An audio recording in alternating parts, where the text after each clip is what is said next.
So mga ka-Lord Master, let's continue. Ito naman ang part 6. So tignan natin, umaatake si Goku pagka-bilis-bilis.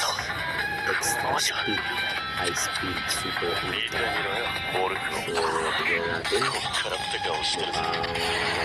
na si Goku na i-analyze ang sitwasyon.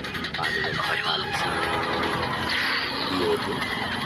Kita nyo naman gumagamit ng ultimate pose kasi si Goku dahil sa nakaralan yung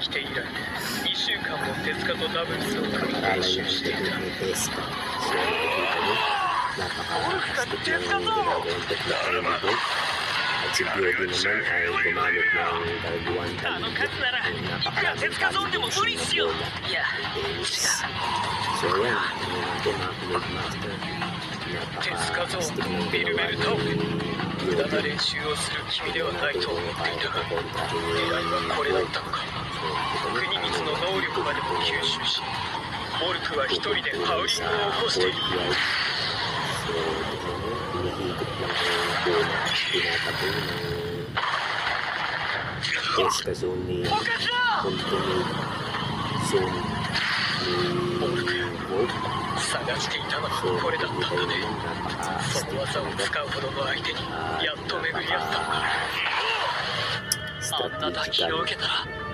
So ito mga Lord Master, pinirayan ni Goku ang full Talfo. Tignan natin kung malagpasan ko ni Diogo. Tignan niyo si Diogo, hindi pa rin sumusuko at hanggang ibuwis ang kanyang buhay sa laban at semi-finals. Finals at kakalabanan nila ang Spain. So abangan nyo rin yung mga ka-Lord Master ang pag-cover ko sa finals ng Philippine Tennis yung 17 World Cup. Japan versus Spain. So tingnan mo, tumalsik si Diogo. Talagang napakalakas talaga ni Goku. Hindi talaga siya magpapatalo sa pro tennis ng Team Germany. So si Diogo ng Team Japan ay lumipad sa ere, mga ka-Lord Master. Sim kaya magwawagi sa labanan na to. Panoorin lang natin. Continuous nyo lang ang panonood.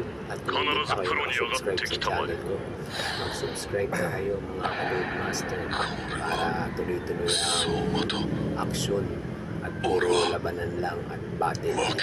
Wala nang usap-usap, dire-diretso na. So manood na lang kayo at huwag na kayo mag-ingay.